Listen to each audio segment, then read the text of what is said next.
మరి ఆయన ఇంటి మీద దాడికి సంబంధించినటువంటి కేసు ఉండదండి. కాదు, ఎవరు వెళ్ళాలి? కాదు, ఇక్కడ ఒక క్లారిటీ మిస్ అవుతున్నాం మనం కృష్ణ గారు. ప్రసన్న కుమార్ రెడ్డి గారే స్వయంగా ఆయనే ఎమ్మెల్యే ప్రశాంత్ రెడ్డి గారి మీద వ్యాఖ్యలు చేశారు కాబట్టి ఆయన విచారణకి వెళ్ళాలి. దాన్ని ఎవరు తప్పు పట్టలేదు, మీరు కూడా దాన్ని అంగీకరిస్తున్నారు. ఆయన తప్పు మాటలు మాట్లాడారు, విచారణకి వెళ్తున్నారు. ఎస్, అయితే ప్రసన్న కుమార్ రెడ్డి గారి ఇంటి మీద దాడి ఎవరు చేశారు, ఎవరు వెళ్ళాలి? ప్రశాంత్ రెడ్డి గారికి, వేమిరెడ్డి ప్రభాకర్ రెడ్డి గారికి సంబంధం లేదు కదా, ఉంటుందా? ఆగ్రహంతో అనుకుంటున్నారా? నేను చెప్తాను వినండి. అందుకనే నేను కూడా పరిశీలించాను చెప్తున్నాను. వాళ్ళ ఇంట్లో సీసీ కెమెరాలు ఉన్నాయి, వెళ్ళినోళ్ళు తెలుగుదేశానికి సంబంధించినటువంటి వాళ్ళు, అన్ని ఆధారాలు కూడా ఉన్నప్పుడు వాళ్ళని అరెస్ట్ చేయడానికి పోలీసులకి ఏంటి? ఇప్పుడు ప్రశాంత్ రెడ్డి ఉన్నారు అని ఎవరంటలేదు, ఆవిడే చెప్పారు. నా మీద అన్నప్పుడు నేను అదుపు చేయగలిగాను, మా అభిమానులు కొంతమంది చేసి ఉంటారు. ఆ రోజున జగన్మోహన్ రెడ్డి చెప్పింది కూడా ఇదే. జగన్మోహన్ రెడ్డి ఏం చెప్పాడు?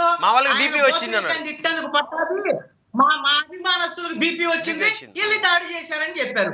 ఏమైంది? జగన్మోహన్ రెడ్డికి 11 సీట్లు దగ్గర తెచ్చారు. ప్రశాంత్ రెడ్డి కూడా అదే చెప్తున్నారు. ఇప్పుడు సాక్షి ఆఫీసుకు సంబంధించినటువంటి సాక్షిలో డిబేట్ చేస్తే ఆ తప్పని చెప్పాం అందరం. మాట్లాడి తప్పు, కేసు పెట్టారు, అరెస్టులు చేశారు. ఎవరు తప్పన్నారు? మరి సాక్షి ఆఫీసుల మీద దాడి చేసిన దాన్ని ఏమనాలి చెప్పండి? తప్పే, అది దాడి చేస్తే ఖచ్చితంగా దాన్ని ఉన్నారు కదా. అవును, అందరికీ ఇప్పుడు అందరికీ ఒకటే న్యాయం ఉండాలి కదా. మీకు అందుకనే ఎన్టీఆర్ హెల్త్ యూనివర్సిటీకి సంబంధించినటువంటి ఆ పేరు మార్చారని, నువ్వు ప్రభుత్వం వచ్చిన తర్వాత నువ్వు ఎన్టీఆర్ హెల్త్ యూనివర్సిటీ అని మార్చుకోరు దేవుడొద్దన్నా. నువ్వు వెళ్ళి శుద్ధి తీసుకెళ్ళి పగలదింగా అక్కడ ఆడ పగలు కొట్టివి. అదే విధంగా అట్లా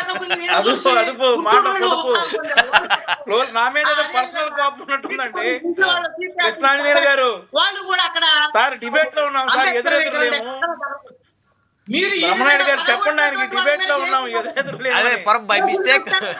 ఏమో మరి మిస్టేక్ కాదు. నా మీద ఎందుకో పర్సనల్ గా కోపం పెట్టుకున్నారు. అది కాదు, డౌట్ వస్తా ఉంది. పదంతో అన్ని సార్ తప్పు చేస్తుండొచ్చు. పగల ఆ మాట ఎందుకు కంట్రోల్ లో ఉండాలి కదా.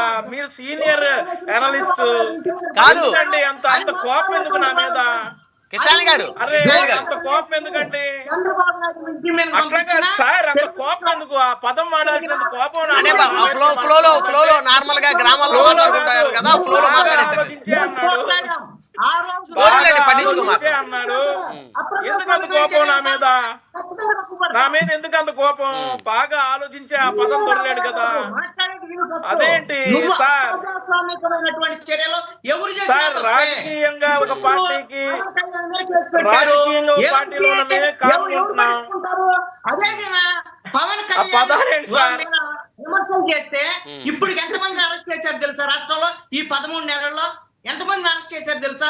పవన్ కళ్యాణ్ మీద వ్యాఖ్యలు చేసినందుకు అరెస్ట్ చేయాల్సిందే. పవన్ కళ్యాణ్ వ్యాఖ్యలు చేసినందుకు మరి పవన్ కళ్యాణ్ కి సంబంధించినటువంటి ఎఫ్ఐఆర్ కడతారా? మరి అంటే మీకు అధికారం ఇచ్చిందని 164 సీట్లు